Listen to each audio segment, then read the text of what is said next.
ngam na beta mot ozana Paris ozana Tyson ozana Zagalo ozana tam sur peut-être bon mukebo na iba force na ngai et puis na mbuza respecter allez angata 5 temps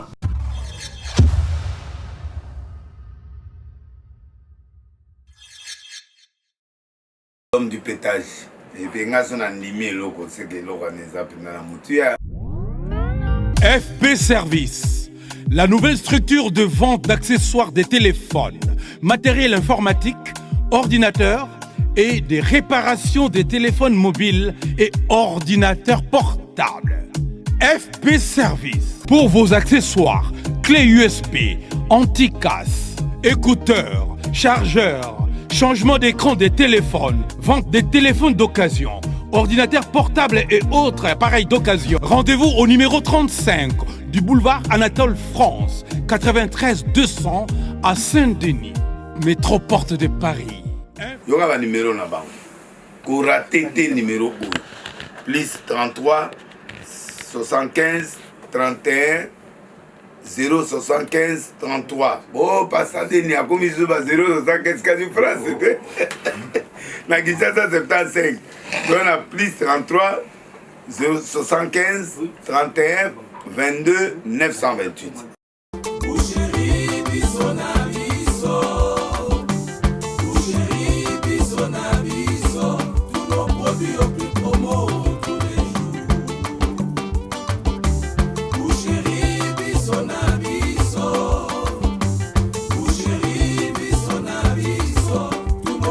Restaurant chez Amédée, la Villeneuve Saint-Georges, Franklin Macantia, Mbokoso. On est féru, poulet, Paris 18e, métro Châteauroux.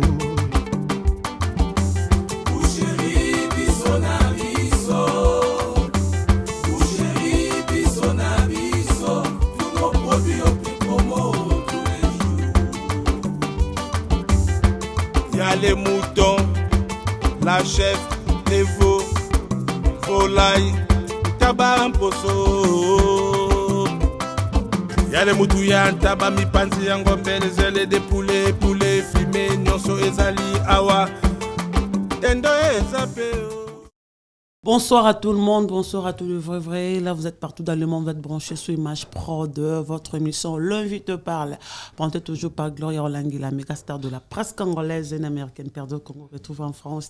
Je dis merci à tous les abonnés. Abonnez-vous, vous ne serez jamais déçus parce que chaque jour, on reçoit des invités par rapport à l'actualité, par rapport de messages aussi. Ah, je dis merci à tout le vrai. Je profite aussi pour prendre mes condoléances à toute la famille de Honorable Serge Ouello, paix à son âme, incombattable le parti, qui m'a merci pour tout quand tu étais avec nous dans le monde vivant. Tu avais combattu pour le Congo, un Congolais qui a osé regagner la Kagame, mais c'était toi, Honorable Serge Ouello.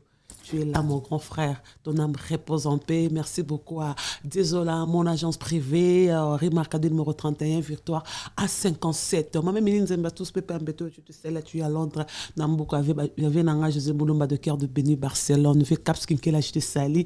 Vu Roger Kikad, merci à toi. Merci à tous les vrais. Faut qu'avant, Dadi Mavon, merci à Saladin Tena du titre.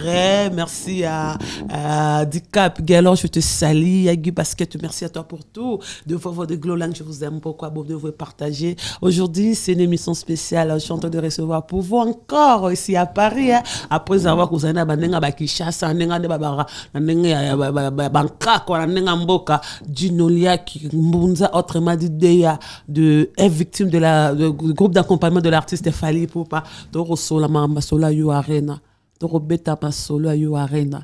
Toro Sola Maramunion, ce compas de Yu Arena, on parle CMP de l'artiste par rapport à la carrière, mais ça fait longtemps aussi, avec l'artiste Fali Poupa dit Cap la merveille ici, Faya Basket, le réalisateur de cette émission, le producteur, il est avec moi, Koko Fongo la caméra, mon akenazana, Ginolia, de l'artiste du groupe d'accompagnement de Fali Poupa, autrement dit, victime.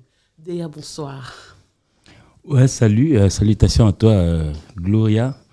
La PCP a monté na Fire Basket. Donc, Image Prod. Hein?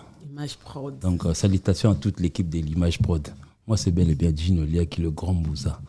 L'homme qui ne recule jamais devant un obstacle. Voilà. Ouais, donc salutations aussi à l'empereur, Donc Fally Ipupa et toute son équipe et le groupe Fally aussi en même temps je salue aussi. Donc Guylaine Gansé Beyimoro Yebi. Guylaine Gansé, merci pour ta présence. Et moi à dire à tous les warriors du monde entier, aux événements mon aîné. Oeza on dirait fin du monde, on dirait retour à Jésus-Christ le 25 novembre 2023 ici à Paris. Ouais, à tous les warriors, nous sommes bel et bien ici à Paris pour le concert événementiel. C'est ce 25 novembre à You Arena. Donc nous sommes là pour couper les ribans donc à tous les Congolais. Et puis pourquoi pas donner l'exemple. Donc il y a certaines personnes hier qui ont été appelées les guides par rapport à la salle pour récupérer Komboana pour la You Arena. Donc la prochaine fois, donc venez aussi vous inscrire pour You Arena. Mais d'abord, le premier c'est pour ce 25 avec Fally Ipupa. Voilà, c'est pour ce 25 il y a toi You Arena, tu es à Masola, tu es à Paris, mais tu es à Londres, tout ce qui est en Belgique. Ouais, donc Arena n'y a surtout. Et puis Bercy peut comme Arena. Donc tout fungola peut n'y a surtout. Voilà, moi c'est maman Mukemba Deya, ça fait combien de temps vous êtes dans le monde de la musique, ça fait combien de temps vous êtes avec l'artiste Fally Ipupa? Parce que vous avez la baronne mi balai, ça fait combien de temps vous êtes dans le monde de la musique, ça fait combien de temps tu es avec l'artiste Fally Ipupa? Ah, le groupe Fally Ipupa ou bien avec Fally? Avec l'artiste. Nanenga groupe. Ça fait combien de temps vous êtes dans le monde de la musique? Nanenga Siko, il y a Lisanga, il y a un groupe d'accompagnement à Fally, ça fait combien de temps aussi? Bon, la musique, je l'ai commencé à l'école et puis je me rappelle encore, c'était vers les années 80, 80 et quelques, 80 0T, 80 et quelques. Dans un temps en Elikia à l'époque, il y a un ami Jean-Denis qui joue à la guitare, na Loulaye. OK. Et na Loulaye en Belgique, na Pessembote na Loulaye. Moi aussi je me suis fait effort pour nangamo pena ke luka guitare et puis ainsi de suite. Et au coup yasko ke notre lungwe salongo, to y bandal. Salon, il y a limité, Salon, moi, cité Salon. OK. D'abord, dans la centre, on a immeuble, il y a inachevé, il y a chebi Songwana. Donc, ton long Salon, il y a Bandal, donc tout a commencé par là. Mais mes parents, le père, qui diplomate, ils ne voulaient pas. Bon, ils contre un peu. Mais si le roi n'a pas en internat, c'était une occasion, il y a dans la salle d'inscription, la troisième. Loko la inscription qu'on a été bon fait une année na Elikia. C'est là où j'ai croisé les gens Denis. On a zuité na Elikia pour na zoité. Guitare. Mais siko na comment partager ce qu'on chic na guitare parce que début guitare donc ça dit mon micro bien. OK. Ou linga guitare donc débutant surtout ebi. Donc c'est ça qui a fait que je puisse rentrer à l'internat. Tant que je suis à l'internat, croyant peut-être que non côté na Kei, nous on est côté ma Kambunde bandi. Donc c'est là où j'ai commencé et puis je suis venu directement à la Vignora, station Japana, Star Music à Lingwala et puis pour finir na Lifaki. C'est là où ça m'a connu dans Delta Force, ainsi de suite. OK. Comment vous avez connu l'artiste Fally Ipupa? Oui, Fally na mona na bandal. Sikoyo, ngana bandova na Luango. Avenue Luango na bon fait partie c'est jeune Luanga bima pe bazali. OK.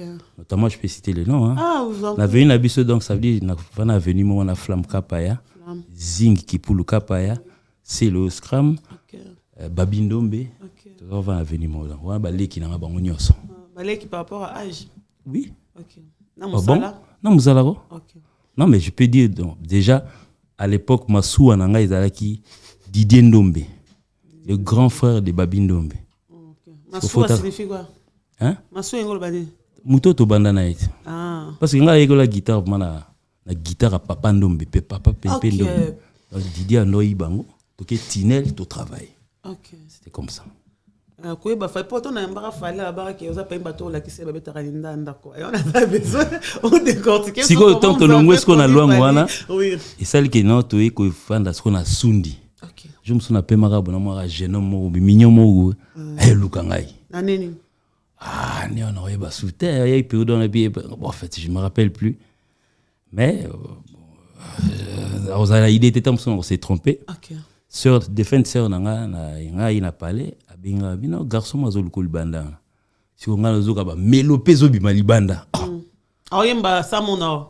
Na moninga te déjà banan kunga déjà. Ok. Danina lingi po ya zolinga présent JB depuis. Ok. Azara fanatique à JB. Oui. Donc ça il faut pas tout mélanger tout ngato par rapport à makambo lelo. Ok. JB Mpiana il aimait beaucoup Redi Amissi qui interprétait JB Redi Amissi Al Pacino. Ok. Qui encore j'ai oublié Alain Pela. Voilà. Est-ce qu'on a eu Daniel Zoemba Libanda na bima boy na kuta est-ce que mignon garçon moi pemelinga wana.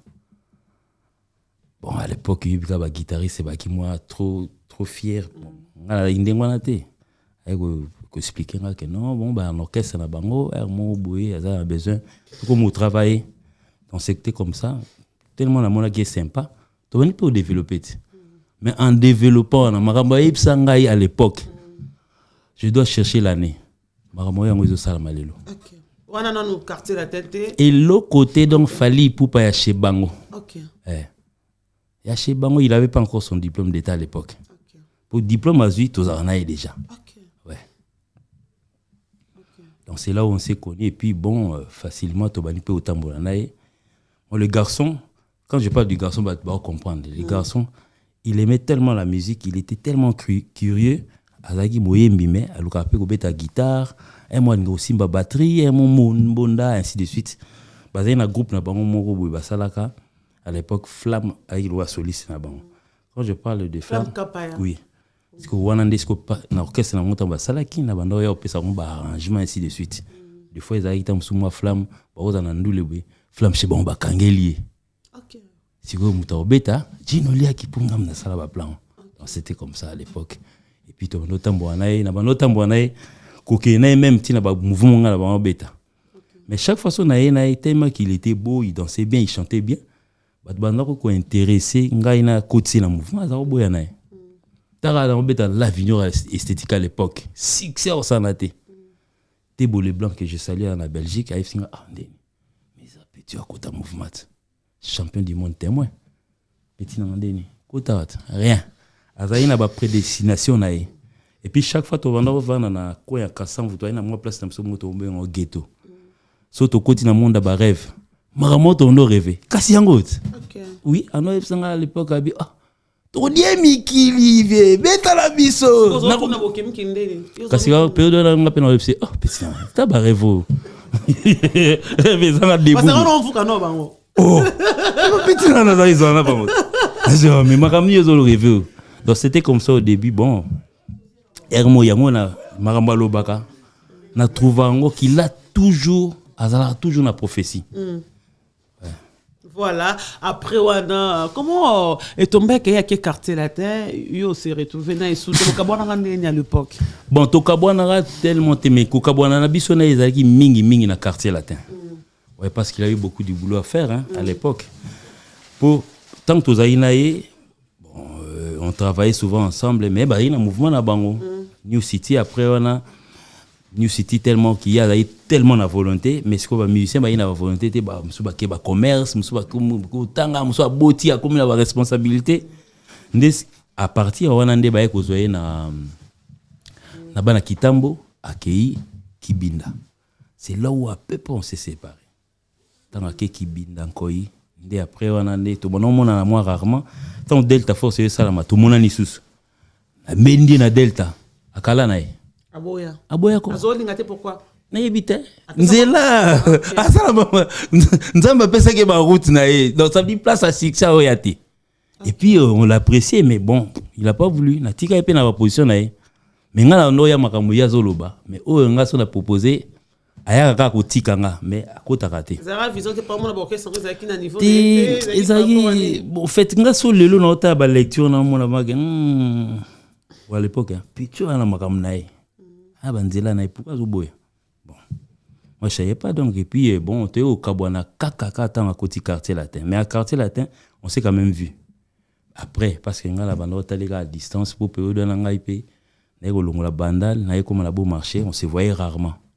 Souka bayo ça ba staff na bon beau marché, c'est là où on se voit rapidement randengwana. Et après bon devant bobu, wana ngai bon ba parcours na lobby ti. Pour entendre musique ezo foot à sauter. Ah, c'est décidé dans la zone antique. Les zones à ce que IEC. Tant on a ça IEC, ce qu'on a si ça gradué, est-ce qu'il fallait passer ce qu'on a licence. Il faut ça la inscription à l'époque. On a la cyber Jafar na beau marché. Tant on a ça bi na tiki no parenthèse mo à l'époque tant droit chemin bimi na komé la gaille. Félicitations pour ton album. Droit chemin mo ça na ozarate hein. Non, félicitations pour ton album et quoi ce message est quoi pas bobo. Parce que numéro 1 dans celle là qui so a voyager à tiki lango bobo. Bobo kake c'est que j'ai sali yende me taper un numéro ne so ya nord. Tant na komélier 2-3 jours après numéro 1 ça la sauté. Bon il paraîtrait déjà on a déjà ce comme qui t'a déjà bakota ba Gabon parce que le premier spectacle a fallu Poupa à part Oabetaki a na Doc Eiffel je pense ezaki na Gabon.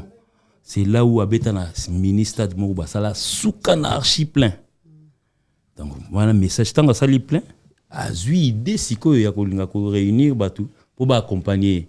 C'est là où il m'a écrit parce que moi je lui avais écrit félicitations, lui il m'a écrit pour me dire que non bon, on a besoin d'un recrutement ainsi de suite, c'était comme ça. Voilà, après Wana aujourd'hui tu es avec l'artiste Fally. Pourquoi tu as ce qu'on a un groupe na yemo mtabenga ki a proposé ki. Oui, mais tant aussi quoi nga sala a sala ide basala ba comment ça déjà recrutement pour naie. Ba Bobo, ba B52, ba Kissinger à l'époque. Sikoyo tant que ba vidéo, il n'était pas vraiment content de yaba groupe bateau ba musicien bazwaki. Sikoyo abino ayebenda siko film abi ana nkale moko boya ikala soto yemba agi trop ferme. Faut faire appel à lui. Heureusement qu'il a commis là un message, il m'a rappelé sur ce numéro. D'ailleurs que non na sala groupe moko est-ce que o kokende atuninga liboso est-ce que tikandule ngabino na koma un pas dehors, un pas dedans. Ça veut dire que on a péché moi le mot beaucoup c'est là il y a pas de problème c'est là un recrutement c'était parti par là. Ah yom tozo ba tout le monde hein. La plupart le roi banane la début bango tout même c'est tout le monde à Botswana à part je peux citer le nom de Atelier Kunyanga qui est venu le même jour avec moi. OK yom toya na eto Atelier Kunyanga c'était quoi tant que siko toye ko mon groupe to vandi na ye ndé siko François Babadi abenga ki Atelier. OK Atelier koya de yesiko Atelier ndé mtabenga pichu luzolo. OK donc c'était parti par là donc les restes du groupe à part Choumen Ambonda ouais na petit nangai Billy Senté à Komawa yepé mtazaki na début les restes et tout et na les petits solos donc yepé azaki na début na gogi batumsumi mi basba longwa na bango bon passer ba carrière na bango sopé simba c'est bon déjà ce que papi bato no soyo ozwa banani batikati lelo o batikati lelo kasi o bazali lelo ti bato na yo o bakenda baza bato no te o bakenda pe yangai Bequalizer c'est moi. OK Bequalizer à part Kasangidi mukola sala test Nazarate na yaka na ayaka par hasard ya Betty Porte bani ba sali test on ce qu'on a qui absent pour la senga na boulot période on appelle ça ingénieur de son na za au travail na on rappelle Dea nazuya tala kumo na éviter quoi. OK c'est Fally qui m'a dit donc le lendemain na épé na kuti animateur on a j'ai camine moi ça été c'est nazarité les restes et tout non ils sont passés par moi.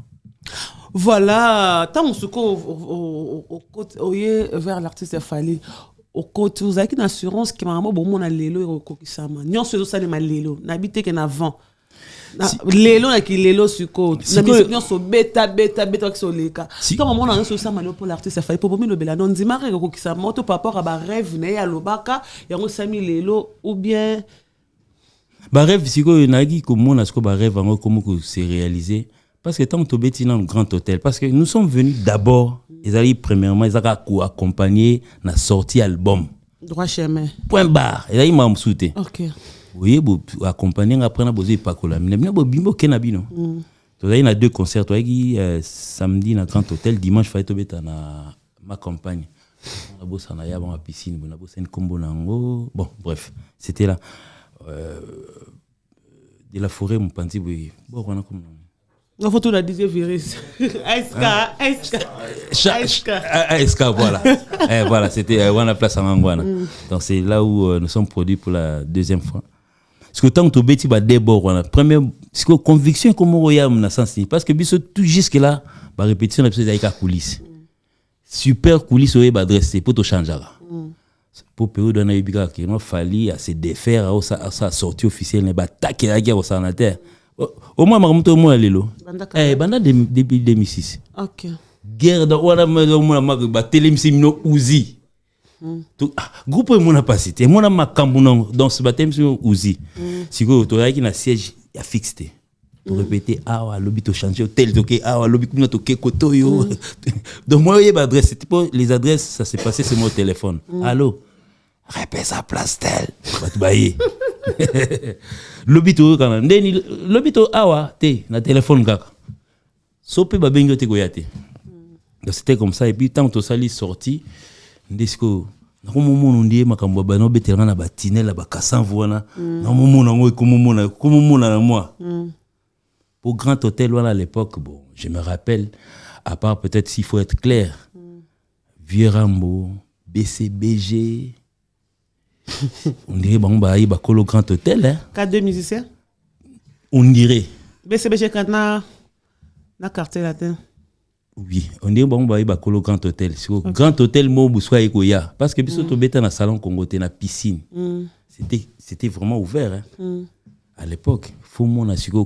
Bateau bayaki wana so bateau so ngasko na reva na mona msu na TV na orasu bangola oyoka mona banani oyo non mona eto so moni esko na ndule wana.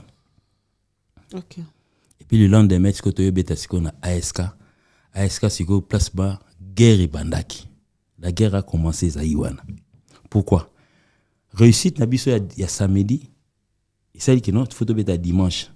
Ba koulou tu ba qui se réussit à il y a samedi on a et pesintima ba préparer ce ko guerre ASK na to betaka denzembo mabeko so guerre à Milangi ce ko Milangi wana ni Milangi ya ba Milangi publicité et ba Mirinda et Mila Masute de ba Milangi ba kazia ba Mirinda bima et utalibandat ba kanga siko bato pe ba dévoiler mutatinda ba nan yet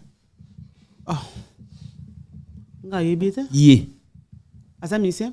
Yé, ça fait 17 ans. Moi, je suis na Weba Souté. Yé. Asa musicien? Musicien quoi? Il y a Congo. Il y a RDC. Abé tapé dans Grand Hôtel? Oui. Parmi les grands? Abé tapé dans Grand Hôtel. Ok. Apa pour soukande? Ouais, donc c'est tout pensant parce que na ebisi ma période là vous la période de fashion donc présentement ta fashion. Na ebisi guerre Milangi. Fashion est ma tête. Ils sont tous sans cynique dans la gloire. Ils ont yako. Ils sont normal. Dans la. Écoute, je pense que sur l'anzé moi au niveau orgazi. Orgazi katana parce que heureusement période on a déjà ya sa banda déjà un micro sans fil. Azo ki mana orgazi na esiko. Aoyemba siko. Sans cynique biso pe to kati ba guitare fuite de Mahomet. Oui, parce que je suis ils ont Taliban, ils ont bêta. Qui m'appelle Taliban tango? Tu qui m'isiko est-ce que ça gaillard? Tu qui m'asco vers côté ba piscine kuna ba ni pobiso za mama début. Tu qui m'asco moi liboso kuna. Osani to ke nisiko nanda kwa wera quoi, ASK ka. Donc il est ce Libanda. Mais ba courageux kané bazara ba préander moi 2 3 temps ba kangi bango. Allez, ba dévoiler ce combo ya grand prêtre Atinda bon. OK. Voilà, je suis avec. Mais, oui. Nous sommes ici là dans la deuxième zembo, mais pas Kolami. Et tout ça. Au moins nous qui m'ont Milangi mais Bobo Orlando. Zouah, vous signé la Milangi.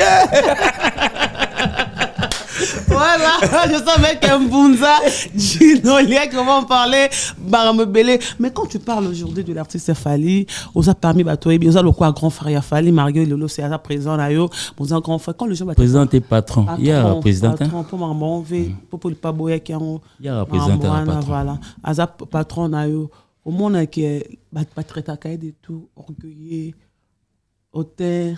Mito, Nyonswana, tant qu'on yo karma, c'est mieux le bel akoni Dino Liaki.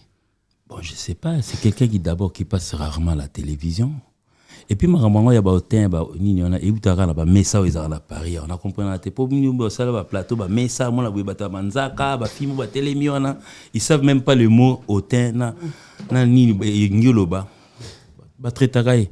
Bon, c'est peut-être une tourner par rapport à quoi à Oloba noté. Balara ba jomo ronde moi si mobali moi si donc bazar mingi na Paris mon ba télévision bango mon ba plateau na rompé na ba TV bo muso mona ba na ba TV belé na simago mona bo TV awa siko mo mona d'autres lamba na cuisine ana ba sa émission muso ba lamba yo te ikuda okay ba TV na Paris. Ils savent pas, donc ça veut dire que tout le monde est en bateau.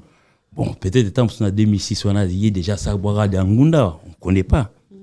Bref. Bon. C'est que orgueil par rapport à quoi? Parce que quand on a le succès, on doit quand même défendre ce qu'on est. Quand on est à Paris, je suis à Paris. Quoi plus orgueil? Ok. C'est ça. Mais là, on va accuser Fali, l'artiste Fali pour pas être dans un bateau. Afrique na bateau, fallait pour baptiser des gens par rapport à Bambongo, Banini, à Somba, même comment à Somba presse, à Somba Batounae, fallait pour pas, il est hypocrite, à Tindarabat Bafinga. Hypocrite, Pébimi. Fallait pour pas Tindarabat Bafinga, Batounae, habitez-nous sur un l'artiste, fallait être comme ça avant, au bout d'un temps, il traiter un monde, comme il monte émission, il répondre, on commence à traiter d'un canicélé. Bon, déjà, s'il faudrait peut-être, tous ceux qui parlent bien des Fali, tu es banni. Ok. Il y a certaines personnes qui ont babanda pena arme. A beti arme, a beti kakipe l'équito. A changé na bien na comme naï. Bazali belé. Siko bateau babeta rafali. Ba finga rafali. Siko lokwa bateau ba fali atinda ba fingile bateau. Siko bateau ba finga rafali siko bane batinda bon. Point d'interrogation. Où il a fallu une grande moutou baïbani. Siko, est-ce que vous avez vu qu'après le départ à Alain Nzambé, biso la porte-parole? Ah bon? Oui. Quand Alain Nzambé a Paris. Vous avez la porte-parole? Alain Nzambé. Trésor Kongazaranan. Azalaka stagiaire. Trésor Kongazara stagiaire? Oui. Oh, c'est stagiaire. C'est explicable mon terre. Azara porte-parole, à qui n'aura pas prise, à Meliti, à Pimelier, et en si quelqu'un qu'on ne connaît pas, oui, on laisse Biloko, soit aller Liboumpas. Hollanda émission. Oh, explique moi en bas de génie. Petit Nanga, je le connais bien. Je sais. Azara stagiaire. Les qui n'ont pas parlé. Porte-parole peut passer à la stage. Oui. Avant d'engager, il faut tout annoncer qu'est-ce que tu veux. Bon, je ne sais pas groupe Abatou Bayarana, je ne connais pas. Toi, c'est retrouvé à stagiaire, pas bien. Non, et bon, fait à Banaï Landa Batou na Sima, bon, après. Azolanda Nani. Batou Baïka na mouvement. Le roi Alain Zambé. Alain Zambé dit formateur na été. Stage Simbate? Je ne sais pas, peut-être. Est-ce qu'il continue toujours à faire? Il faut que directeur artistique. Ça, la sous-thèse, c'est stage Simbate. Bolongola qui pour un stage, de l'on est salaire qui pour le bien m'emboîter. Non, mais hier soir, peut-être qu'il y a porte-parole à ti, peut-être dans une démoine. Mais non, bon, en tout cas, moi, il est venu pour son stage. À comment il peut bien au coma? Bon, peut-être étant il s'est vu déjà grand. À quel salle, à quel servi, côté qui servi. Le résultat, on connaît aujourd'hui. Ok. Ok, c'est pas un problème. Mais aujourd'hui, quand on va... Si vous avez toi en porte-parole, si vous avez toi en porte-parole. Si vous porte-parole, si vous avez tu me poses la question sur Arena, je te réponds. Ok. Porte-parole, il y a donc Ambassi quand il parle sur Arena, c'est bon. Tant Imania Oleka sur Arena, c'est bon. À télé Oleka, c'est bon. Donc c'est comme ça. Donc ça veut dire avant Ganaya Boy, il faut qu'il n'y ait pas directeur et dit Badiata qui est mon collègue. Nazuisko, qu'est-ce que je dois parler? Je dois parler d'Arena. Parce que nous c'était sur le 25 novembre. À part peut-être la question voilà, on va mélanger, on va poser même sur Arena, on va poser plusieurs questions parce que Tobeta Basolo Arena, Tobeta peut arriver à Fallait pour pas, Namaramsuzo Mapona Fallait pour pas. D'ailleurs, vous êtes directeur artistique de groupe à Fallait pour pas. Mais Batretarayo Mingiko Beta raté, Simbara à micro. Batretarayo Mingike, aux amis, c'est autotune, yom to Simbarango. Faut expliquer biso to tine bani parce qu'on traite, Bamsus Bahi bien noté. D'ailleurs, Beta raté Simbara à micro, Ana, Oyoane et bon, ça va voir ce qu'ils ont été, mais yémo Moussa dans groupe. Vous avez dit kaka il y a aussi ma micro. Je me rappelle en 2006 tant on dit aventure Oyo à l'époque pour mon leader na micro sans fil est difficile. Et mi ba micro to luaka. Ces jeunes a apporté un truc dans la musique congolaise. Micro na yo. Parce qu'à l'époque en 2006, on a 2 micros sans fil. Bachour. Donc peut-être est-ce que so muta osimbele ka directeur artistique bo yingina simba. Ah oui, parce que normalement c'est là en balance. Donc c'était comme ça au début donc c'est le rôle du directeur artistique, c'est mon rôle au fait. C'est que les gens ne comprennent pas c'est mon rôle. Bon, par rapport à Obetate, on appelle ça un exemple en Nzembo Momo. Et comment la radio ndeni science-fiction. Na beti asuka. Muta betela muta ata, ngam na beta muta. Ozana Paris, ozana Tyson, ozana Zagalo, ozana Fridolin, ozana Willy, tout na bango. Si vous muta beta raté science-fiction beta na et beta ndeni. Na zoom, na bantanga ka moro te, ona ngana kolanda te, ngana comment wa Eglet. Ba finge ba otin, est-ce qu'il pas? Est-ce qu'il a le temps de répondre à ces gens-là? Je passe ce temps-là. Nzembo loko la humanisme. Guitare mi solo, guitare accompagnement boka Gino Liaki. Même l'arrangement, c'est moi. Si que mutabeta raté, ce que fona na beta fona ça ba tout ça live ou béni. Ah voilà la différence. Voilà la différence. Mon isikoyo côté professionnel c'est ça. Je suis guitariste au départ, mais rôle mon azoana est très important, très capital que non, ça ne me permet pas aux onga. Tout ce qu'on a ba vidéo à 2006, 2007, 2008, 2009, 2010. On me voyait à la guitare. Mais le lot, plus on grandit, plus le travail grandit. Je ne peux pas. Yozo linga siko ba nommé ba louer sous Jomoro Boepo to baksa sous nombre batu. En attendant que non muto ba louer te Django Yeyo. Ana comme na rôle wanat. Na PCP espace na ba Willy ainsi de suite tout robeta na bango. Et puis ba Willy là ce sont pas des petits guitaristes, ce sont des grands guitaristes. Talanzembo libuso to Mekara Joana.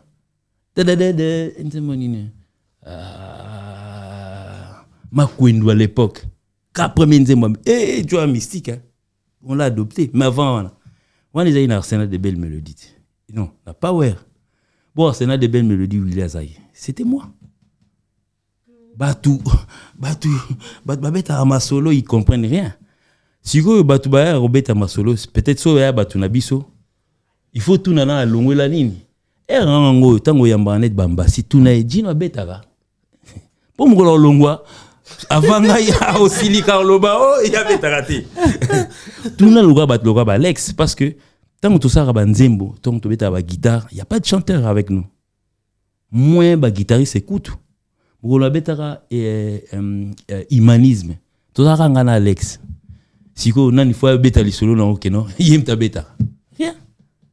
Mugolo na beta science-fiction to za ngana Fridolin na Alex biso misato.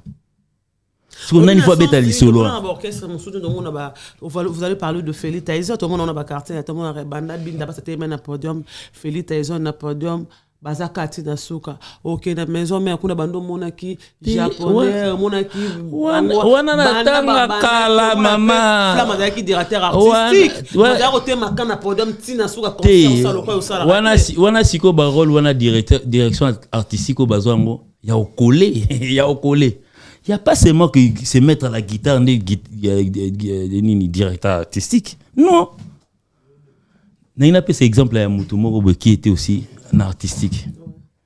Il est mort, le pauvre ADT Yankipui. Au moins, il y a un podium connu. Na chani. Mundo Sukia. Voilà. Donc, paix à son âme, n'a pas cité moi. Non, mais il y en a plein. Donc, quand on sait que le directeur artistique est musicien. Bah non musicien. Bah non musicien, oui, mais musicien, mais je participe déjà dans l'album. Sauf peut-être au moment où on a concerté. Ça t'aide. Est-ce qu'il y a des dérangements? Le fait qu'il m'a rôle mina parce que bateau est-ce que basé là au bar rôle Rigo Star paix à son âme basale bar rôle mina studio Mario Père son âme aussi, Vérigo, et pas n'abisso. Moni batunyo surtout, grand. On va participer à droit chemin, Bayatin Arsenal. Tout ça, stop. À partir, il y a Power. Michel Bass. Oui, non, Michel Bass. Stop à partir à Power. À partir à Power, Moutassou, Katia, Laika, Obeta, Napseza, Givieux, Maïka Mounan. Ok. Si vous Betelanga, si vous me solo, il y a contrôle, il y a formule 7. Betelanga, l'isolo, Moutouma, y participer. Ils ont soutien. Donc au début, nous surtout les alaka non, pour il fallait il a besoin peut-être étant sous tout mes bango, tout copier et puis nous allons peut-être marcher de nos pieds. Maramona nous surtout il faut pas expliquer. Oui, c'est vrai. Bon, net ici ko a tozana à You Arena par exemple. Il y a un directeur artistique blanc à quoi exercer ce wana. Mon rôle peut-être est moins moindre, peut-être nous allons adjoint ou bien peut-être mon rôle est à moins mouqué. On a ce que Gloria, est-ce que je t'ai garanti, c'est qu'autant on a science-fiction. Que le science-fiction, c'est quoi? Ah, au bêta. Voilà, Juno Léa qui on a entre parler plusieurs choses. Et là, mon agna tout dans les cambos, moi, dérange à Rangaï. Oui. Fallait pour parler parmi le gène, je peux dire le gène par rapport à quelque chose, on quartier latin, on sait la carrière. Mais ça te fait quoi aujourd'hui, quand tu vois aujourd'hui, comme à la guerre, il y a quartier latin avec l'artiste Fallait pour pas? Que kune babelo msezo zo sala bien te ko la msaba ba kufa ba innocent ba ba kenda na bango ko ya ko finga ka bango bilo mo ya bota ko mona rango o milo belaka nini. Bon ngai l'artiste Fallait pour pas ngai siko na ko pesa on a exemple moni Gloria nde to vandia boy moni kala neti yobo so peut-être étant msuza na moi ba qui journalisme l'équipe m'a mis là so ba Gloria bon exemple maman na oui. Gloria l'équipe m'a mis là oui que bat ba au fingo peut-être par rapport à l'équipe était mais si que lelo je te dis une histoire. L'histoire se répète mais ils en a pas différence. Je vais parler d'un papa paix à son âme qui s'appelle Joseph Kabassel. Le père de la musique congolaise moderne, Grand Calais. Oui, Grand Calais a été grand musicien à l'époque, parce que la génération avant Grand Calais, il y a Wendo. Sauf que on a bêté le Grand Calais qui Wendo, au Kamwate. Pour na batwa Calais qui est normal. Oui, allez qui est. C'est qu'autant Grand Calais a bêté la musique, à l'époque, il avait les musiciens, il y avait des musiciens. Oui, musiciens. Monsieur Rochero, Anobeta pas Grand Calais. C'est comme Monsieur Rochero, on a comme un taboulé. Avec un musicien à Grand Calais. À l'époque, il était étudiant. Il paraît très cool. Grand Calais, on doit foutre les classes. Avec un grand compositeur. Surtout, nous comparer ma carrière. Il y a Grand Calais, il y a taboulé, l'élo. Tout ça, l'analyse. Et là, il y a un salaté, il y a un message, il y a Paris. Pour se limiter quand on a fallu hériter, limite ça. Mais tu t'appelles chroniqueur. Si tu as comparé carrière, il y a Taboulé. Il y a Grand Calais, Taboulé à l'équipe. Mais il y a musicien. Pourquoi pas Lélo? Pour la nuit, Lélo, t'es histoire et Kozonga. C'est une vérité. Peut-être il faut poser la question, le roi va pour le pouvoir ça. Carrière à Taboulé, il y a Grand Calais, il y a différent. Mais Taboulé Yazaki musicien à Grand Calais. Sikoyo, Taboulé à Beta Olympia de Paris. Grand Calais Beta Grand Calais était vivant. Tamba Mazezo Salama. Succès à Taboulé et Bandi. À l'époque, tu as deux écoles. École African Jazz, école il y a OK Jazz. Et ça, il remplace Maki. Balongola Grand Calais ba China c'est ba cha école à Taboulé, école à OK Jazz. Ça c'est quoi? Donc ça dit qu'au Kanisate soko formé mutu, yuka foza de l'avant. Ça c'est une vérité, je vous dis, à l'ancien temps. Je pèse mes mots. Grand Calais c'est un grand monsieur de notre musique. Mais Taboulé c'est encore plus grand. Yamba ba kulutu o basalaka ba obetelo. Basana carrière ndé monté. Taboulé a tambola mukili mobimba. C'est que Grand Calais à peu près. Grand Taboulé a bandimbo. Kolika Grand Calais na nombre na babilo babenga lelo peut-être ambassade qui lève ce problème ba trophée ba ni Taboulé legi Grand Calais na trophée Mais le formateur de Taboulay, c'est Grand Calais. Pour Nanini, il est loté. Par exemple, on a dit Belé. Natangelo ka likolo. Pour ça, on a maloba oloba. Likolo, on est ça, la d'une olia qui les gens. Bandi ma falité. Non, mais moi, je me rappelle. À l'époque, est-ce qu'à l'époque, où on a Sikoyo, Taboulay pas à na ba porte-parole. Bon, fait, aïna ba tata molamba, vie moukala, ou ba kombo wana. Au tir la vie, au moutir le monde la vie moukalate, à finir Grand Calais. Yo, toleki yo, bien, porte-parole à Grand Calais, à finir kuna. Ou bien, nous rappeler que non, Taboulay yo. Tout ça là, oh boy, rien. Ce qu'on a tourné là, on est ça là qu'aujourd'hui, il fallait pour pas les gens rappeler que kaka. Aux arabes danseurs, aux arabes boyer. Pourquoi non, pas croire? Ce sont les gens qui ne comprennent pas. Il faudrait seulement puiser dans les analyses. Vous faites appeler chroniqueur avant le Balikambo. Ça la recherche. Chroniqueur mingo bovanda na ba mesa o sona tuni tam suli komba fufi mufude. Aoye baté. Mais il s'appelle chroniqueur. Chroniqueur, ça veut dire quoi? Chroniqueur de musique. Il est pas anthologite. Il est aussi. Il a borné ka. Il arena. Il paraît. Il va remettre nini. Zate. Ridbi. Tu te trans au long nini journaliste bien chroniqueur musical comme chroniqueur sportif. Pour Yves Sabatou non. Ridbi remettre kuna. Ça c'est quoi ça? Ça c'est de la haine. Congolais. Le drapeau qui sera ici là-bas. C'est le drapeau congolais. Et puis, Fali, ce n'est pas seulement un Congolais, c'est un panafricain. Pour Babo Azo ça dit, et où est là-bas tout? Bah, trophée, la bisou moussou ça, na Kingo, bah, sotaraye. Je me rappelle à une époque, moi, trophée, moi, et ça, là, après, bah, moi, Afrika, trophée, moi, et journaliste, moi, l'icolo. Bah, sota Fali.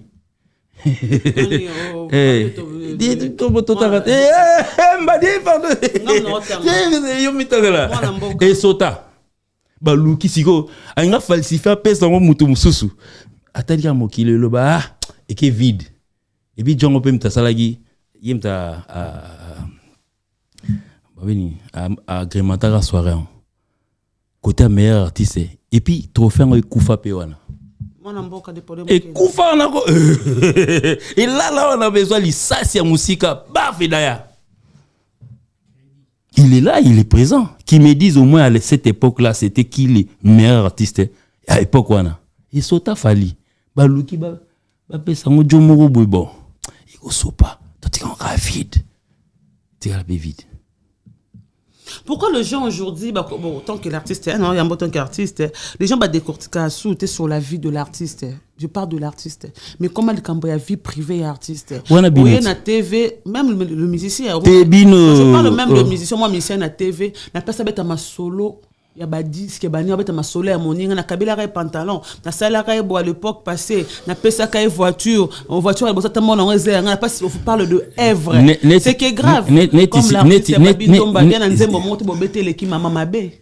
Ouais, moi Babi na pesa mbote place à Ali. Asali ka ndé makambo et salama. Et comment na kindlelo, na mukolo na mwana muke, c'est clair. Pour bailler Baoba Chaoka, parce que Babi Ndombe vient de faire une chanson dans 4 albums Dynastie. Bah ça y est monté, bah bellet. Parce qu'il faut ça la promotion, si que pour nous mon bimat. Pour ça promotion il y a facilité. Pour Bachononka, d'abord lui doit revenir dans combo. Parce qu'avant la banda loin dans ça dit il passe inaperçu. Il faut zonger dans combo. Pour nous zonger dans combo c'est un facile. Les lois sont facile. Tout a fallu. Dans le domaine après, il y a deux choix. Ou au Fingi Fali, ou au commissaire, au Bimi. Journalistes français, ils sont pareils. Dans toutes ces émissions, sans parler de Fali, émissions, il y a un message sur Paris. Tout. Faites un effort de pouvoir faire une émission sans parler de Fali. Et puis, monsieur Zanini.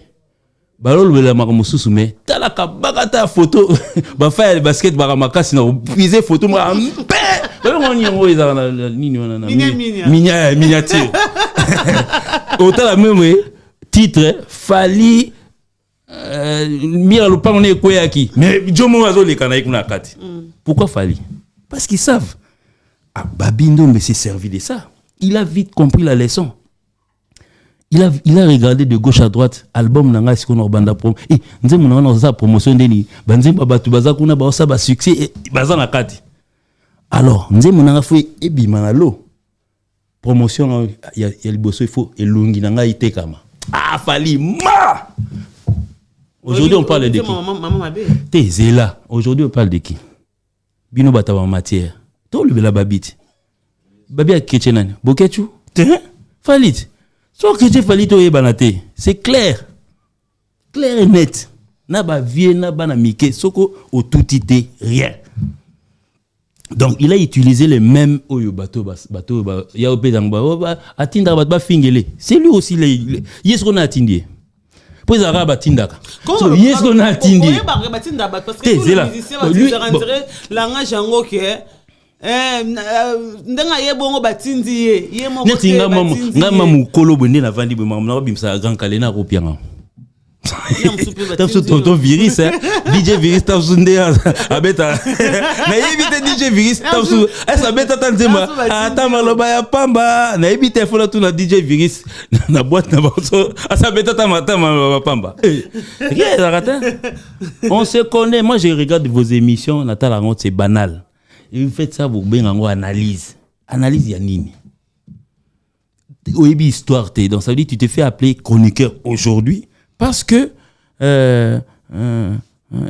hier et puis okena ba misu mine batanga na ba ifasik te misu atanga na en face à ifasik donc chez bino bima na ba fardo be OK ifasik ba baro ezala na en face à ifasik on vandi on a bâti classe ici ozongi osai ba photocopie aller c'est ancien de l'ifasik moi classe na mino nani parce que belé na TV na et puis chose grave Gloria constant musu na sala. Et bien à l'époque, quand bino boana ba bino, quand je parle de bino nata yo, quand bino boana ba internet déjà à l'époque. Et ba sœur la bino akala o bana ba tikala ina na TV. Et ba no finga bino. Banana ba impoli, banana ba mal éduqué, ba tangate. Ba mo tout ba kota. Jette matière. Minya. Bango bako kende zonga bango baser wana bazaki na TV calamité loka TV ngo futa nango souté babia par exemple nani Gloria TV allez accueilli parce que on sali Gloria TV comme tout certain au sali était au bengene moi directeur Edi Badiat na koyamba Fally te azala Londres la fingi mamo kuneza kuna.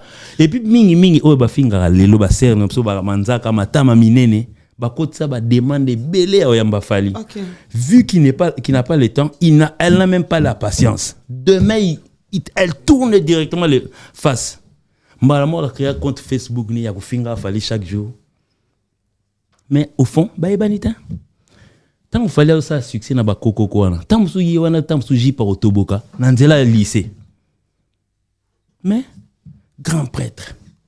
Mais Fally pour ne pas combattre pas journaliste, il fallait pour pas mingi bilumbo pesa makamwana même pour le genre on a vu même Bokechi Ayambo akela na ba cimetière et tout peso na famille afalona akela na cimetière ko bela ba ko bela ba bakufa pour l'artiste Fally pour pas je pense que vous avez sauvé le match à Salé on a eu arena Belgique à Jesus awa pour non mais tata on a par exemple nga na website ceux qui peut-être étant sous azana moi patience. Année passée, tant que Yara Tobeta en Belgique, tout le monde a été. On arrive le 16. Ah, c'est la bisogate. On est avant. À continuer dans ma politique, n'a pas politique, c'est chaque jour. Ah, ça la patient. Tu y a les 16, tu y a Beta chez Bango. Ah, là, ça biso qui y a Azara, y a Kanga Bandoulit. Ah, y a Siko, à Kangandoula les 16. Moi, j'ai pas de réponse à lui. J'ai pas de reproches à lui faire. Parce qu'il a continué à cause de l'artiste et musicien Tilelo. Tant à posa bandé na YouTube. A gagné un l'art.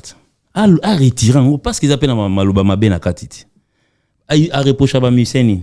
Na wa ebisibino que no so na matanga, wana droit que no mela bokite. Oh, mamni on loba. C'est ya kinikala.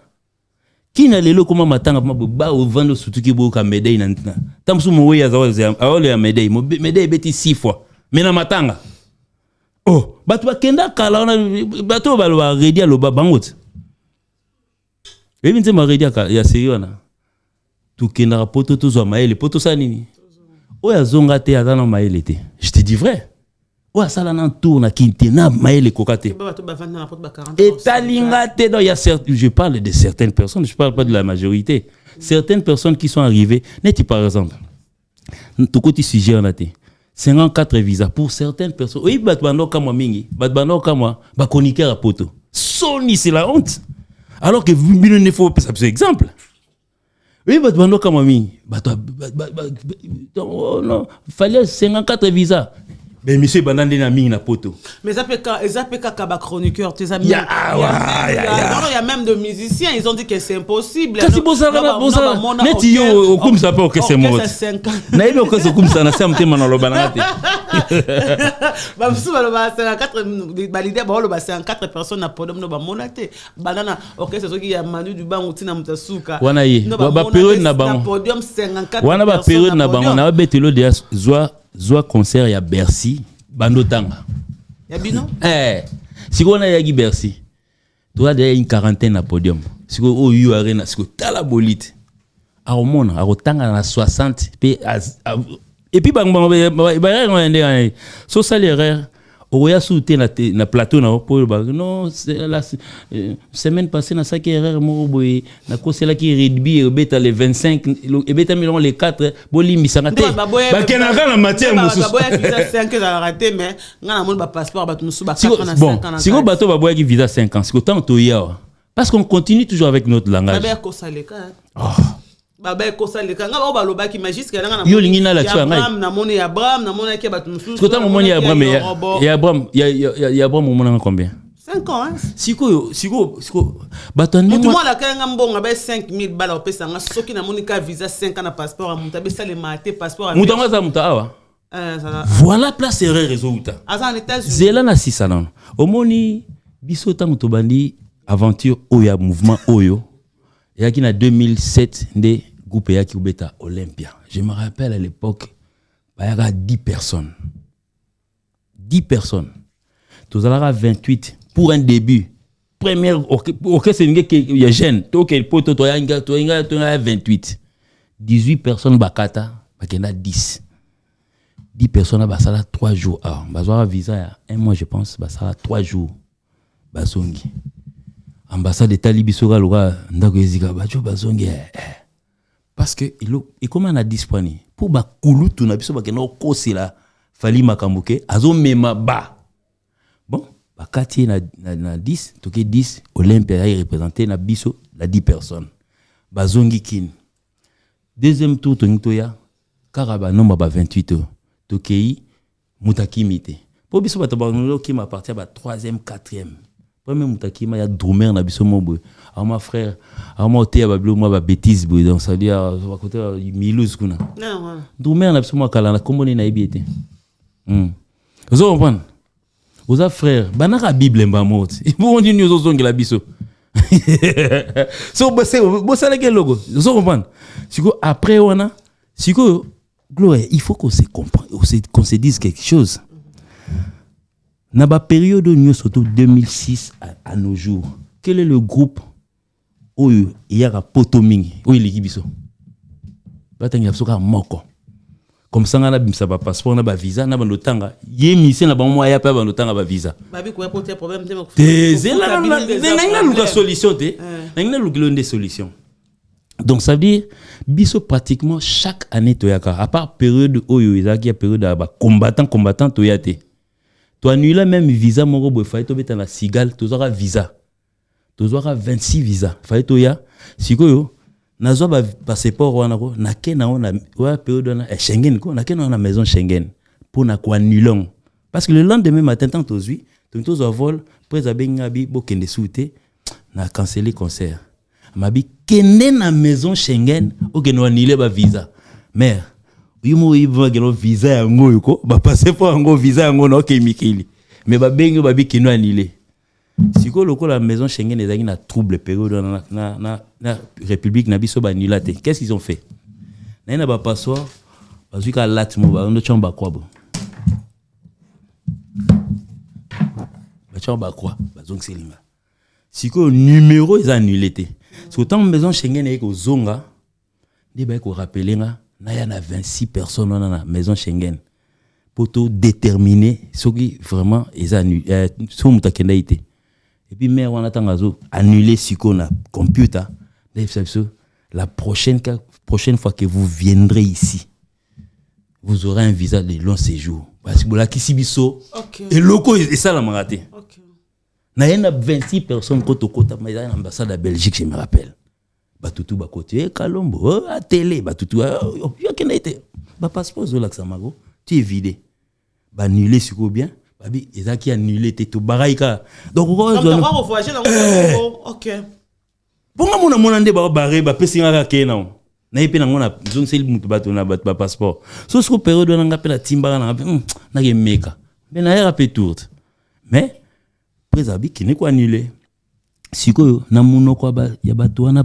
la prochaine fois que vous viendrez avec marque à confiance vous à grand Tobanikoya 2020 2018 2020 2020 un peu 2021 2022 année passée va passer une année et tout c'est là qu'on les coûte 50 il a observé biso tout aux aïe sur 20 sur 20 sur 28 pécarande to yara une année ko biso nyo surtout lipopo ya on monara période mo ba mbasi ba Nathan ba Arnaud ba kana ba on peut tout parce que chez biso c'est permis so dans moi 3 jours mo bo passer na vacances na yo c'est une permission tu prends ton avion au pays Arnaud kuta senga peu moto uta Angola tantôt ya be pesa zo zonga ne boy moi 9 jours moi daki vide a sengele moi 7 jours ta yo azonga et là moi go sala ma pas batuté ya salon mais pourquoi ba lo ba ke boya ba voyage ba futa binote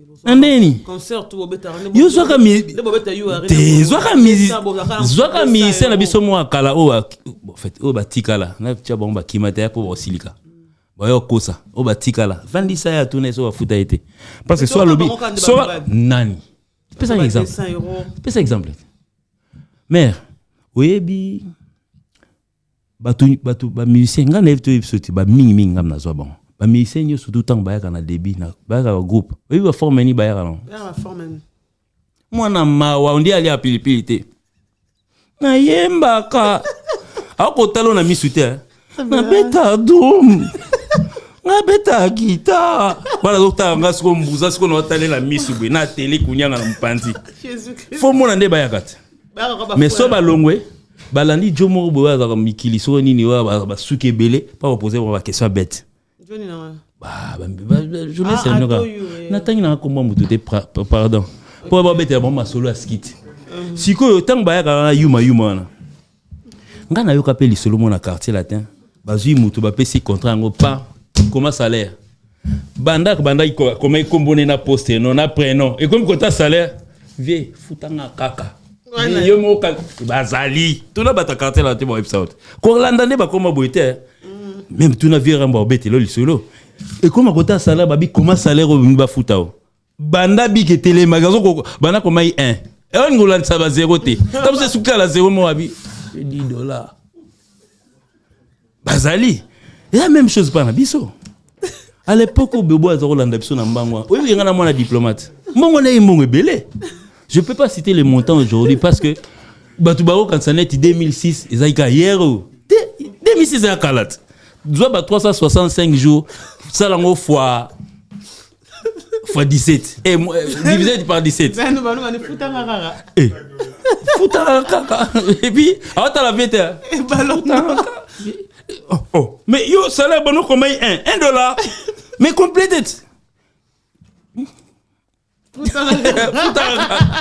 bazali ngala yebi mutabetela na lisolo mais bon na pas na bino oh ba chebiso baliko ba ko bani pa bino to ba ko et pas biso zayindeni et puis à l'époque bon na bo tanga ba kombo so ba ba futi bon siko po kala yai pa biso ndeni so zui texto ou bien ozui appel nde oyat ba belé siko suppose que après ça 15 personnes gars na poni 15 wana sio na sene di moi j'ai mon abi le quoi il y a beta qui wana na tikana na zwana o so azwika mukiana le bino na tango la fon na bukabona po biso kala yi so kitika na podium bobo azo landu na mbongo kaka po bobo la landa na mbongo na papier kaka mbongo et pas colline pardon po biso là o kiti ozui so le bino na tango sko ba la phase allo dea na tinelo sans unité na salaire so tinda ngapa pour nous sommes conscience na banda ko silika no mabe so ba crédit hein oh ya osana te ya blague to surtout que moi téléphone ko mele kilo dans 2000 unités tu as eu pour foutre de Minerval jamais somme ça va quitter ba période ngana 2006 ba ya mouvement ba kuti ngana na 4 euros telemiana ngana même ba 16 personnes na car na break wana to fina ni na yo sko ba futi ngande na combien na yo yebi e ba ndende ngana directeur artistique proche à Fally Ipupa na le futi Minerval maman na ngo bezo ça ba to Minerval nandeni c'est monsieur avocat taboué batangelo ba kombote neti bato balongwa yo bano tuna no bato ba ali oyamba ifridolé na imania pour nous tourner bonne question là baloba déjà héros ils allaient jamais impossible moi c'est pas digne de moi muto abando sala bon entre parenthèses tout ça là nae nga côté là ba musicien té entre parenthèses ça que c'est entre parenthèses bon on ta combo na kena ota la un jour na parler na mona ba star wa lelo oh ba koma ba star lelo ba chaminoko na kuta bon ba vana bamo en face ya kolo palais et puis kolo pala na pe aina diemba ne mo période mo moi cinéma abimsi mbongo na poche ko abimsi mbongo na fenêtre après exemple na nyanga Gilenga nsebe yaka keso mafufu abia na kitambo wana no entre parenthèses ngana ko sala ngote okoseli ba koma ba star et puis bango ndeza na ko okoseli maramu madame nae kana yiti ngapela vana la diemba na tayi komba mutu te pardon kakol yote ye de okose malinda makamu bon bref ngala tangi na komba mutu te va groupe ze belete et bon okotanga ta komba groupe ni ya lita bembo te ka okekuna pa na maison mère pono tangi nini de Kitambo bon Kibinda Koi et pas Doudou bon ezali na Kibinda Koi nani ngai Minerval na pesa na ba groupe na beta malheureusement na ba groupe na beta na zaika mo konzi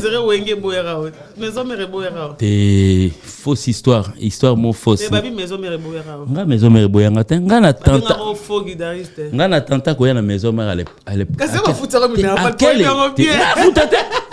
tala kakol présent papi Kanyama présent à on a Paris nga maison mère na tanta ki ondeni à l'époque nga otanga na yese ce que toi na groupement de gens oyo to kena pas ba leader to shokaka parce que ngapena tout ta matanga mobo to côté la papa chéri abimisa to ya boye pas de la forazate to côté la samba bana yese à l'époque baza ba yebi après avoir ko choqué bana mainde ce ko batombo de la forêt to ça la ministère la biso ba boaki ngai na saka tester une fois na ya peka une fois na zonga deuxième fois na ya na ngate ya sentiment na ngate na ya osani na ya te yo so mona image na et puis jour on peut image ya raté na nani po ba misenyo soto na neti la kose c'est mon ancien collègue na kikwiti kuna par exemple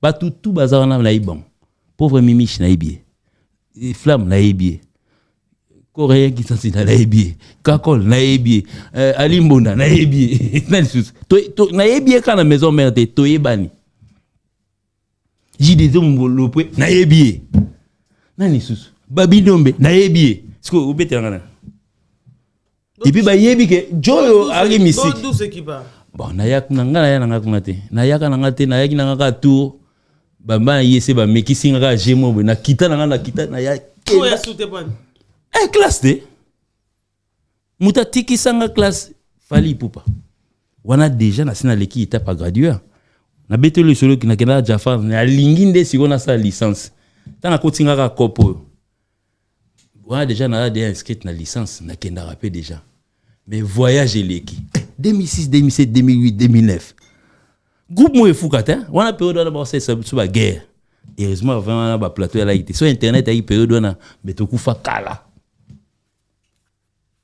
oyebi likamute kamba moko l'artiste Fally Ipupa asali oni et puis bato mingi wana o bafana na ba mesana ezani il n'arrête pas à regarder l'Instagram de Fally orgueillé par rapport à quoi son muta sombi la mbane asikas asa yango fiel était orgueil yango par rapport à maloba nini aloba son muta numéro 1 et numéro 1 la Fally peut-être so aloba ta ba deux fois biso ndem to kufela ngo pito mona ngo eza vrai et puis c'est une vérité tout le bongo te poani une certaine période vient à biso Rambo que je respecte Kokoba il s'est fait appeler le guide de la musique congolaise à l'époque on a nani papa Kokoba na biso à l'époque on a ko na biso Pépé Calé vivant zela na silisa mama na Pépé Calé vivant King Kester vivant, Papa Wemba vivant, Nani Soussou Madilou vivant, Notaraba mort. Il s'est fait appeler guide de la musique congolaise. Il a dit orgueil. C'était une vérité. Il a dit orgueil. Oh, biso tanto bana ba 2006 comme ko rencontrer moi babilo ko mke viera mbatika. Et puis, toi ina mutu mso ina succès au Salaté à l'époque to nokuta komone. Ah oui le Longomba. Le quoi zaini na Londres. Moi so ezaka ko aleka na ba antenne A na ba TKM manga bengo gate na kombo musu defao il ne parlait pas il me tokuta ma dans la planta na autant ka ba mort bo bonza ba moy nante à l'époque ngalo to tangilo komba nani ya guide de la musique de l'époque Koffi Olomide il était guide mais ba mort on a tangi bazalaki vivant est-ce que Pépé Kalaba qui a manqué respirer les le communication donc binombo mozo mona ma que non numéro 1 musique na bisoko joyo ça le biga orgueillé hypocrite comment adjectif on est là par rapport à ni c'est tout na binom bolo bango c'est par rapport à quoi fallait tout na ba même comme victime même na ba photo je pense aujourd'hui que ya Jacques Azo me mangamba mo benga ya Jacqueline tantine PD ba mo benga tata maman Popi par rapport voilà le mal voilà le mal que moi je voudrais peut-être expliquer à Babindombe peut-être Yangwana Babindombe il paraîtrait yo lobby que non ya tinda rabatu ba finga so yé comme ta tinda rabatu ba finga JDT ton collègue grand frère non tu penses vraiment Babi Dave JDT au finga malelo mais Babi, la moukat. T'as l'année ba finga ya Jackie, grand frère na yo. Tu penses moi que non fallait alimenter Batouba finga. T'as la bilongi na bango monat. T'as là. Il y a des orchestres les plus injurieux, locaux la baza et les habitudes na bango. Batba landarate. Mais so biso ya ka no Jomoga à s'inscrire n'est pas mouton. Ah, j'ai biso mouta ko s'inscrire na yi. Moi ra mouta mi pesi kombo. Oh warrior eza nango wana. Des warriors. Ano finga. Ano largué ba. Kasi warrior za lwa combo. Yeswa yina prénom na yi. Ako pesa neti sentinelle des warriors. Olukaena. Olukena liste bateau nani comment il s'appelle Badia Tazana bango. Azana ita. Siko bateau ndenge na babi azoloba o pekisa bambo. Bon pekisa bon bazara. Les warriors sont partout, ma sœur. Les warriors sont au Cameroun. Yo monzo na Cameroun et moi zo milo bilabwe. Yib sama papa idi mtaluaki. Be fali engagé qui on me sort le bain. Ba Camerounais nana nisu. Na ivoirien mo boy. Na di makoso. Fali mtangagé qui. Basé belé ya banglais pour biso batawa mesa Paris. Tu es bien ah, il t'a mingi à côté. Bon, bien nous pesa exemple. Oui, banda bino botira au saba émission na CNCT banda bokoma ah bon amui des ali. Bokoma sou plus bête que t'envoyer na CNCT. CNCT que tu es bien. Du Cap Gelo. On va dire, il est acquis. D'ailleurs, parlons de you rendez-vous le 25. Il est ngacebe. Bébé ngamo na pena na masala mo bwa ndo kumela kala ana londa. Musu ba relation na. A mande fois ya pembe. Zela raiza. A mande fois pembe wa. Aza suka na grand zoba. Ah, il y a sans esprit. Il y a sans esprit. T'as là, il y a une anako. Mais relation n'a pas parole. Té, sur le lois au sala, place au sala. Il faut abandonner la bendoson. À côté de la bendoson, comme un prêtre. Pour bendoson, un prêtre, c'est un bon chanteur. Qu'il parle de bendoson, il dit qu'il parle de moi. Alors c'est la promotion, pas ma très bien habitué. Non, bien ni. Alors que bendoson a zalé qui a bendoson. Abandonnons la bendoson, ma que non abandonne ma chaque jour à comme ça ben. Alors le combat bendoson. Mais il est allé travailler dans la compagnie Moboué et qui est la faillite. Pembe on a épisode et le bas mignon Abraham. Pembe section de la personne non beauté. On a ndolo ba ko ya victime trop mon aba chroniqueur rebelle on dit ba yela rayo moi Juno na robeta yo Juno osala ngana mbuza nde naza na yenga moko. So ba toyeka na Guilin. So ba après ngana mbuza na banga mutute. Mais que ba yelo possible ba message ba toi ça la ba. Ah ngaka si ba yela ngana bo vivant boy. Na ki vivant boy. Net na obuka yo longolse mande fois la tala blague te ngana mbuza tala na benga ketanga yaki na stade de Martyrs na bango na benga ki ayata na c'est tala lukata moi victoire bien pour bandal te ta on point mo na ya wana na mona ayata tala ngana ya luka na palais à l'époque je me rappelle bien masa mo bo fait na mo mikolo ya komi moi Charlie Prince yo ka bo buta ba kombo na kenda ko luke na palais na ye ya ba ka betanga na kenda ko luke ko na sala no vidéo na se parler na ye on a likolo to koline makamwana esili nga kola na internat nga za maka no so na sali bitumba rouge na bimité na otikata rouge ngo na départ et d'autres iko za bimi pa nanga kombe sili na poli nga na pola na kena na ngai mais on a gagné olemba ngait yebisa garçon wana naza awa so peut-être dem su ya mimoni makasi na yebi panzi na ye na rosé blague te tam ça quoi mon ara tam su peut bo muke bobo na iba force na ngai et puis na mbuza bagarre évident no kité to mona na tana njili na bona okilukai so aye prochainement to so kota vraiment o tikete aya grande so akota o sale lotin a poussa na nde a tester petit na fantomas na vidéo ndeni na poussa nat kita na kana beta Ambassi témoin. Après si moto na VV au Tino. Edi Balondo, Edi Balondo, yé pas yéma moi. Ebi la grande tia au sana te blague te. Nous sommes fois arrivés à la fin mois dur parce que nous you arena national. Ah maman you arena tout n'était yo. Yo ni ngaka bataba mesa. Bataba mesa moye là. Tala. Ils sont tellement devenus bêtes que et comme moi nous lelo peut-être étant sous bango bazo venir sauter ba ça banaliser mingi ba comme linga ko critiquer ba critiquer vient absolument mongo wana wa aventurier wana mais il faut la même chose bango ça la même chose oui il faut la même chose ça français baza na kati ya batamamesa ko kanisa te ke biso ne toi numéro 1 wana banzembo ya ba minyo Abraham na yo karaté ya ba miel de sona ngala yo nyonso ya ba dynastie tant so na episode na 14e nzembo dynastie na oyoka oye bata ya mon na FC babi bana bitumba kuna donc ça dit babi a se servir kaka na zo lumière nanu en chrétien fali pour na banda sko promotion na bien parce que nga banda promotion de nini de ko tutangu ba golo msuna ba ebite ke babi suna nyon surtout bana bota mikolo babi sunani mona nanga 20 ans yebiete oh ibendeni moi, je n'ai 20 ans ébiété. Je te dis la vérité. Jérémy, écris-moi si tu connais tonton Babi. Ébiété. Oh, ébiété. Babi Ndombe. Ébiété. Aïe, oye, ba pe petit ngo a warrior ko le kanga kutu. Babi Ndombe ba ébiété. Moi, on a 20 ans Babi te. Nga za kivunda ya quelque part na toi quartier moko. Avant de tia kita avant na libandate. Mignon Abraham, Mignon asaya autant on a parlé période où on a bon fait.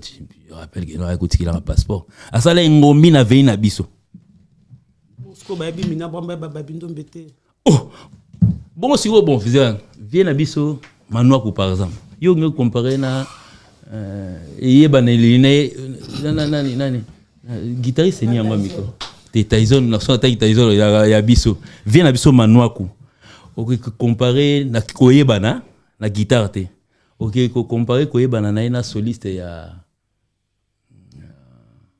c'est ça nani on parle biso. Bon, Sarah Solo. Ochema vient na biso Manouakou. Pour biso to exemple to landa ba vion. Vivement Sarah Solo télémission na rond-point Victoire. Vient na Manouakou télémission. Kona aleki. Ah! On les gars vite. Bon tout na c'est qu'on na bamba na ngonde entre Mignon Abraham na babi na ngo Sarah Solo na ngo Manouakou. Kasi Mignon ne mikolo. Zelano net par exemple, Zelano qui exemple, na que na musique par exemple. Est-ce que tu peux comparer les Mouto ma la biso musique urbain à l'époque nani Gato Bivens. En tout cas, c'est un pionnier. C'est un pionnier au Tchema Gezma Wete na Gezma ta l'équipe fait Gato. Té hôtel si bon on a pour ba musique on a ming à côté Gombe. Toké na bon la gare centrale to si bango wana. Papa, maman, tika ko lo baboy ko. Po bino bozo ngo kansaka kala e do sike ko le kala te. Oui oui ngai. Na ba lelo. Eh. Ah, atayomo. Eza lokola par exemple, ata kota ba DJ. To che DJ Virus. Na ba vio ba ko beta la tourner disque. Oh ça tous les disques non ta pardon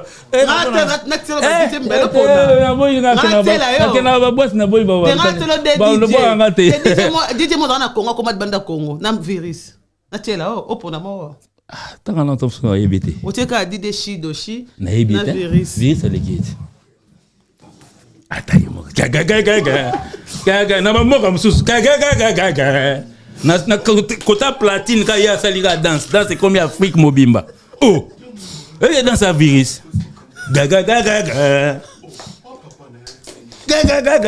na mona na stade ya Batuko na stade ya président Ferré na mona ba gaga et ça na ba image dans internet déjà bon atayo moko même ataba réalisateur. Et bien à l'époque, Guylain Gansebe, Kaka Oyo, Azaina Kombo kolega ba réalisateur ya RTNC. Ba leki etamso na musala mais Kombo Guylain Gansebe à l'époque. Rappelez-vous, oui bien lelo Guylain Gansebe a créé ba Gansebe belé, ba réalisateur ba comment ngwa kokoma ba star. Mais à partir de Guylain. Mais ce que Guylain dit soit comment la poto, son atangile Jomo ba ko lekepe. Mais il y a les gars qui vont là. Ah, ni moi la mouké, parce que ça, âge normalement, n'a pas de job sur bâtir la lélo. Rendez-vous le 25 à Yu Arena. Ah, mon dieu. Et moi, dire à tout le monde, c'est le 25, pas mon aïe, bêta, pas bêta, en tout cas, vraiment, je demande à tous les warriors où il y a belé. Parce que, oui, que inité, alors, babo est belé. Pour degré billet, t'es Camille. T'as là. Et, quand tu es en quel pays en Belgique?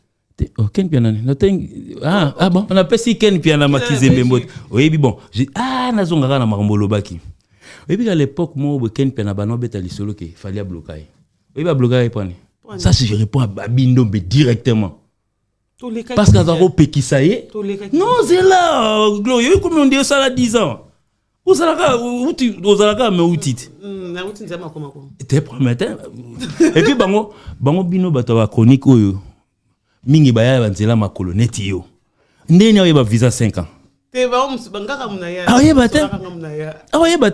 et puis moi même j'ai appelé aujourd'hui na monaki émission moko na Facebook na moni Willy Kayemba qui petit na biso moko azaki wana il parle de la France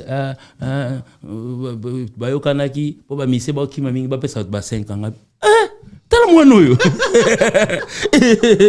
mwana nga yemba aza yemba pe imanzimo comme on a bibanga bang mwana ngo c'est mignon de tout sauter quand même moi à l'école la mission ya nani siko Qu'est-ce que le garçon a dit? Bisso. Il est venu raconter à Kinshasa que non, il paraîtrait Nana yebi simino que Macron peut sa visa.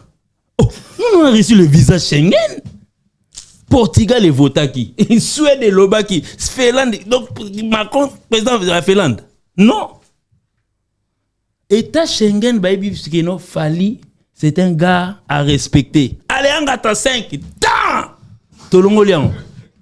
Bon mon abato ba après biso. Et bah OK c'est mingi. Bon. Sous tandi la Grèce. Oui, bazo ya ka ba 3 4. Bon, nombre na bango ya gars là combien? Maman, zela to ko mapembe na U Arena. Team comme son oreille ça m'a prise excusez. Pour le roi bon di maté to 54. To la taba polo mena ba numéro na sima. So bon temps à 80. Tala, bozana Fali na bino, il est tellement grand que par ignorance ça ba messa na bino, le roi poursuite judiciaire ezalaka. Au moni jona na ba preuve. Au moins regarde le basus. Ngala hotel tour na Vivendi collègue na bino mususu wana Côté c'est. Tumbol sabat maboko. C'est un ancien infirmier. Parce que normalement, il y a chronique qui fait ça là. Il y a chronique médicale. Et puis, il y a ça que non. Chronique médicale. Attends, médecine traditionnelle. Il faut te rabatou qui ça koko banini banini. Alors à kokota na chronique oyo il faut être trop intelligent, politique. Il a pratiquement joué avec tous les politiciens. Oui, oui, génie à ça la garçon. Akrecha via Rambo, via Vanda. Akrecha via la JB Piana, via Vanda. Akrecha de la forêt Mtalinga Makambwana te, via Seda Vanda. Akrecha président Ferré à Vanda. Akrecha président héritier à Vanda. Banda bando Akrecha Fali. Pas Vanda. Sur politique zone nana. Akoyate ndeko na ngai akoyate parce que et puis condition aux années pour Fali au Vanda nae. Dénomination ya structure. Faut changer babilo ba comment na sima la politique est long. Oh, oui. Et puis deuxièmement, fallait avoir tendance à batutu. Faut se déshabiller à la robe na yona. Avant dit normal. Et puis il avant dit on a poser fallait question comme baba comme yuma. Oui puis la fois passée, na mona ba masa na msomo boy. Bakti du net. Il parle tellement trop. Acti de haine, on appelle ça bon combo. Baloba tellement trop. Oui, dernièrement na hôtel Bercy. Ils étaient là en train de poser des questions. Moi, je m'attendais que non, garçon na kizengi Alain Kizengi. Non, quand ça Kizengi komboni. Alain Kizengi on a comment on a dit. Ngaka saki Alain Kizengi on a posé question makasita comme Fali biso ka ça qui mais n'y a tate mutu webi ngai so star la aigle mi soit aigle ta la opposé question ta ba courage na mino bozo ya mesa wana aigle en face na yo même ata vie na biso mongo wana aigle en face na yi ay bon yo la kainga liwa betanga ta des gifles sora beta matolo te ka mongo ozama konanga chana se tala nga sina kanga déjà journaliste moko ba muluba petit na biso mo chroniqueur afinga trop na kena nzela mai ka to ka ndezala ka Charlie Adjango yebili solo to vandi na mai boy misma na tala bona mona petit na afinga na sala konto na kanga ba na obeto siko na bwako na mai ya afuta ka vieux kubumanga pamba kubumanga ya futa kanenga ite vieux keni bien na pa finga ka kubumanga pamba na kanga na saisissa ebe na tika et puis atanga kombo leader bien futa regarder si donner qui rendez-vous le message à You Arena et moi à tous les mots de l'artiste. Non mais en tout cas les chers chroniqueurs. Excusez-moi peut-être d'être chroniqueur You Arena.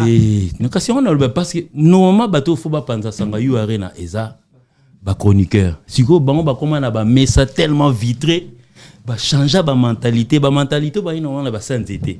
et comment sous pire on s'en a été.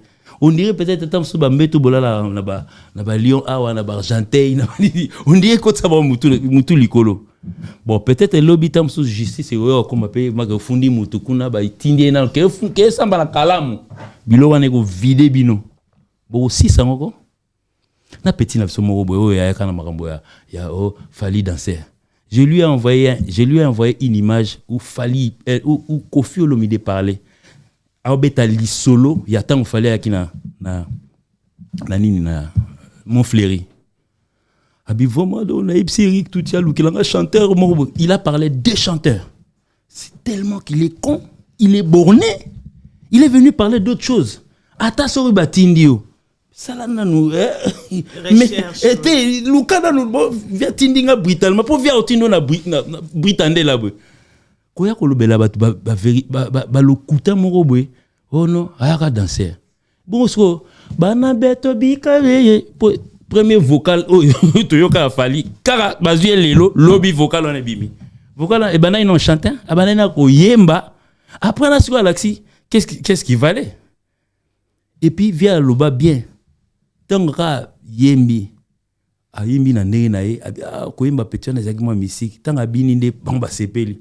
Mbala mo directement il y a jamais eu na éviter tam susu minya bon mabetela nga lisolo nde ba engagé na BCBG à l'époque que au solité c'est ka lelo ba sopelo bilamba lelo lobo ke 565 pano oyembi solo binango bambo ke Afrique du Sud ko yemba na album. C'était l'exploit petit o betela na ba lisolo place outa oye masua ka neti petit Falit. Oh bino nga batwa yebsa bino vérité de. Combien de sucre? Eh merci. Petit nan na ebi yo batwa yebi ba yebi. Kona parce que yoza ya baleki bandal. Oui. Est-ce qu'on a une relation sérieuse à l'andine? Ouais petit nan moi la quartier na biso.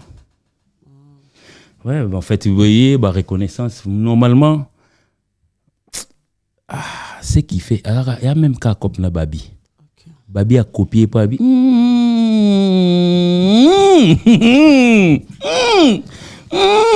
Ah mais là le marché était meilleur. Na kota kana jeu. Pourquoi pas ça côté na jeu? Oui bi bato bazanga ba reconnaissance na vie. Ko tanga histoire vraie à mutu. Tout non na sala kanyoso mama na bana boya kanga pona ni crise nani. Nguluvanse na plateau. Ah tout nan. Mba mono bilo bobenga bino pa direct. Na okoti sa miantezo lo pekos kolokri. Yet. Oh tout ninga petit nanga. Serge. Oui. Ouais petit nanga ndoi nanga moi nanga je l'ai vu grandir. Ma sœur na na pesi Mireille Mbote na pesi pe Clara Kenga Mbote balekine. Eh bande ya na lekine. Ta Mireille na bona sola na ki taras. Et puis ngai nazaki pire petit à oncle na mettre 150. Mettre 150 avec le protecteur na ngai. Bon surtout tout ce que tu as déjà pas Mireille na kuti pe na mesa niveau de la kantima gondia alamba été chez. Merci beaucoup, nous sommes arrivés à la fin. Tourtin de 25 na You Arena. Hein? Tourtin de 25. Oui, en tout cas, moi je demande à tous les warriors de pouvoir tout na You Arena. Cette fois-ci, vous verrez Gino Lek, le grand Mouza, na banzembo na ye. Bah j'étais moi na ebeta ngam na beta honte. Maman, tu as tout posé ma question boyo la musa ba ndoki pamba hero. Na pesi mbote na Charles Kanushipi na pesi Charles Kanushipi mbote Herodens Mengi Guy Basket Guy Basket d'auto croisé na kin bébé Guy Basket alegi fire koto bokata te alegi fire na l'art. Ah bon? Oui na mona Guy Basket mais j'ai pas compris na bi frère yo za kuna menino sala abiselinga fond tika bref na pesi mbote na bienvenue Makoso, c'est mon pote Fanny Bongende Guindi et solution à ne jamais oublier donc DJ Virus donc toi qui écoute tout à l'heure na PCP Bambota trop mère ya Palestine Pichou Mampouya. Voilà, nous sommes arrivés à la fin, c'était là déjà. Attends mouvement na Pia Bombo tété. Pardon tu n'as rappelé qu'avait vu Otino na mona qui aleki na PC Mbote Edi Bolondo ari tetika là. Mais oui, bon, tout n'a pas dit Bolondo, on a un grand hôtel, on se connaissait depuis. On a bon, période on a DJ Kala, Véri saleki bon lelo. Autant comboté. Moi papa Véri Té oh tala mère kilelo eleki kikala. Omoni makambo ambasi aloba. Ambasi n'a pas précisé. Soko zuika exemple ka okena kala kaka. Koya na sikate pour so bio fallait aleki de nani obat côté bat ba silika. Yebi sanga exploit nini ona tiki lelo grand kale na tabulei yila ngango. Merci beaucoup. Merci Faya Basket, merci à tout le monde. Nous sommes vraiment arrivés à la fin. À nous revoir prochainement sur Zambapéso Makasi, tout avec d'autres invités. Bye bye, à la prochaine. Merci Gloria Langi.